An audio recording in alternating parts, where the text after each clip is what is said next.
Good morning, dear student. Today we are here to discuss about means of transport occurring in plants. So we are very familiar with कि nutrients कैसे transport होते हैं from one part of the other. हो सकता है एक ही cell में nutrient transport हो सकता है दो अलग अलग सेल्स में न्यूट्रिएंट क्या हो ट्रांसपोर्ट हो. तो वो ट्रांसपोर्ट के दो मैकेनिज्म होते हैं, एक होता है डिफ्यूजन, एक होता है एक्टिव ट्रांसपोर्ट. जो डिफ्यूजन होती है उसमें मॉलिक्यूल्स मूव करते हैं from a area of high concentration to a region of low concentration. तो उस मैकेनिज्म को हम क्या बोलते हैं, डिफ्यूजन. पर तब तक ये डिफ्यूजन पॉसिबल है जब तक कि क्या रहे, कंसंट्रेशन ग्रेडियंट रहे. वेन एवर जो कंसंट्रेशन सेम हो जाएगी that will not happen and we will discuss diffusion for all of the substances. तो जो जनरल मैकेनिज्म है कि जो आपके स्टोमेटा हैं वो स्वेल अप होते हैं, मतलब जो भी मैकेनिज्म शो करते हैं that is also with the help of diffusion. तो जनरली डिफ्यूजन किस किस फैक्टर पे डिपेंड करता है, साइज कितना है मॉलिक्यूल का, वो मॉलिक्यूल सॉल्युबल है या नहीं है, या फिर कंसंट्रेशन ग्रेडियंट कितना है. अगर साइज होगा छोटा तो भी मोमेंट होगी फास्ट, अगर ग्रेडियंट होगा हाई तो भी रेट होगी फास्ट, और अगर चीज़ें वाटर सॉल्युबल होंगी तो होगी रेट कम, और होंगी लिपिड सॉल्युबल तो रेट होगी ज़्यादा. तो उसका रीज़न क्या है, हमें पता है कि हमारी मेम्ब्रेन जो है वो लिपिड वाली चीज़ों से बनी हुई है. तो लिपिड सॉल्युबल चीज़ें तो लिपिड मेम्ब्रेन से पास कर जाती हैं, और जो चीज़ें वाटर सॉल्युबल होती हैं that must be transported with the help of certain carrier molecules, tunnel proteins और certain other helper type of protein molecule जो फैसिलिटेट करते हैं ट्रांसपोर्ट को किन सब्सटेंसेस की, that are actually water soluble.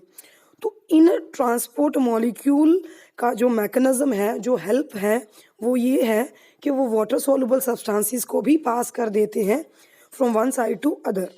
सो ये मैकेनिज्म है जो अलग अलग तरीके से काम करता है.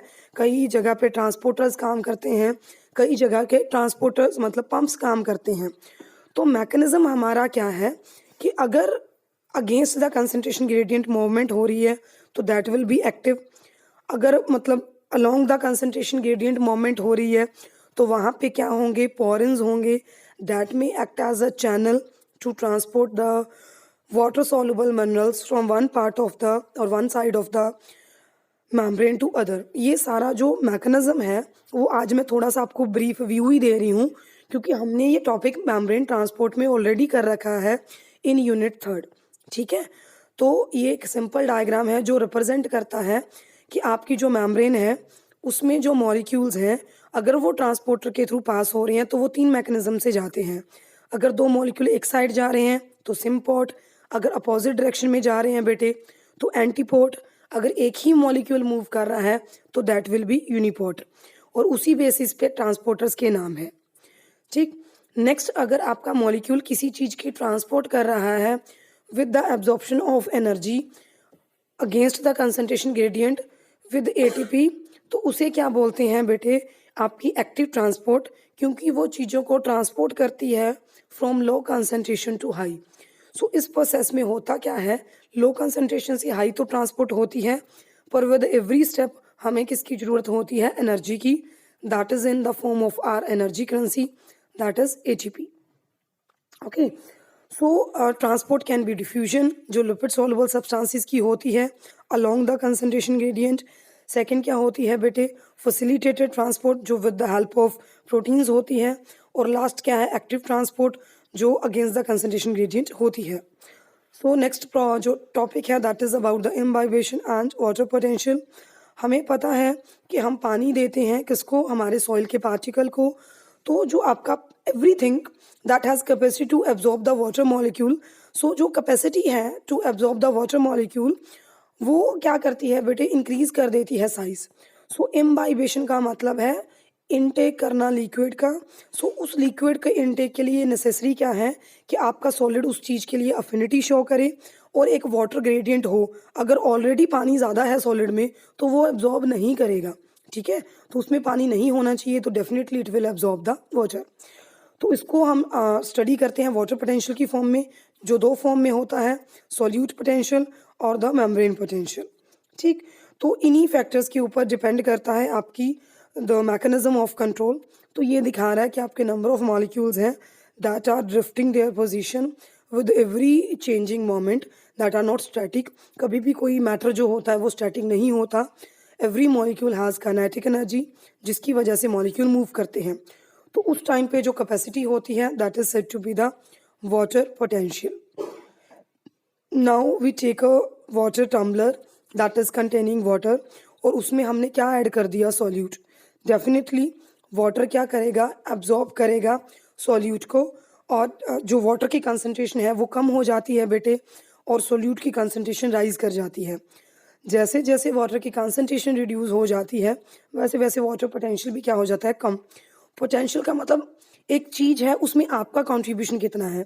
अगर प्योर वाटर है उसमें सारा ही पानी है बेटे, सेकेंड टाइम हमने वाटर में क्या डाल दिया, थोड़ा सोल्यूट डाल दिया, तो डेफिनेटली वाटर का पोटेंशियल क्या हो गया, कम। तो उसमें कुछ वैल्यू ऐड होगी किसकी, सोल्यूट पोटेंशियल की। तो वो सोल्यूट पोटेंशियल हम स्टडी करते हैं कि जैसे जैसे सोल्यूट पोटेंशियल क्या होगा, इंक्रीज होगा, वैसे वैसे वाटर पोटेंशियल क्या होगा, डिक्रीज होगा। So now with this diagram we will discuss कि जो मॉलिक्यूल्स हैं दे प्रेफर टू चूज और to move from high energy to no energy, that is from high water potential to low water potential. जैसे कि आप copper sulphate डालते हो आपके पानी में, तो पहले कॉपर सल्फेट का जो कलर है वो उतना सैचुरेटेड नहीं होता, and with passage of time वो वाटर डिस्पर्स कर जाता है टू अदर एरियाज, ठीक। तो वो एक फोर्स लगाता है। So this is the mechanism same. आपकी रूट में जो पानी होता है वो बेटे मूव करता है from xylem phloem up to the cell, plant cell, और वक्यूल में जाके स्टोर हो जाता है, and it make the cell turgid. तो उस टाइम पे जो प्रेशर पोटेंशियल जनरेट होता है that is why this symbol we can represent it the psi P. Next जो है मैकेनिज्म, हमें पता है कि जो पानी ट्रांसपोर्ट हुआ वो ऐसे तो हो नहीं सकता। ऑब्वियसली पानी को एब्जॉर्ब किया रूट ने, रूट से वो बेटे कहाँ गया, आपके कॉर्टेक्स में, कॉर्टेक्स से कहाँ गया, जाइलम में। एक्साइलम में ट्रेकीज और वेसल्स होती हैं, जो सेल वॉल में क्या प्रेजेंट होते हैं, आपके plasmodesmata. Ultimately the water will move to central vacuole, जिसमें वो वक्यूल वाला जो आपका पानी जो एब्जॉर्ब हुआ है वो आपका सेल से आपकी क्या करता है, formation. So in this way moment होती है किसकी, वाटर की, from one place to another and the cell become turgid. इसकी सबसे अच्छी एग्जांपल पता है क्या है, कि आपकी जो मेम्ब्रेन होती है ना वक्यूल की, उसको हम क्या बोलते हैं, टोनोप्लास्ट। वो पानी को अंदर जाने भी देती है और बाहर भी आने देती है। So this is very important characteristic about the membrane that is said to be the tonoplast. तो आपकी मेम्ब्रेन क्या होती है, सेलेक्टिवली परमिएबल और सेमी परमिएबल नेचर। तो वहाँ पे क्या होती है बेटे, ऑस्मोसिस। तो आपको पता है ऑस्मोसिस क्या होती है, मोमेंट किसकी, सॉल्वेंट की। कहाँ से, along the concentration gradient from high water concentration to low water concentration through semi permeable membrane। तो जहाँ पे बेटे सोल्यूट ज़्यादा है उस साइड वाटर एब्जॉर्ब होता है कंसंट्रेशन को बैलेंस करने के लिए, क्योंकि जो ऑस्मोसिस होती है वो ऑलवेज होती है from high water concentration to low water concentration, means from hypotonic solution to hypotonic solution तब तक होती है जब तक ये कंसंट्रेशन क्या ना हो जाए, बराबर। Thank you.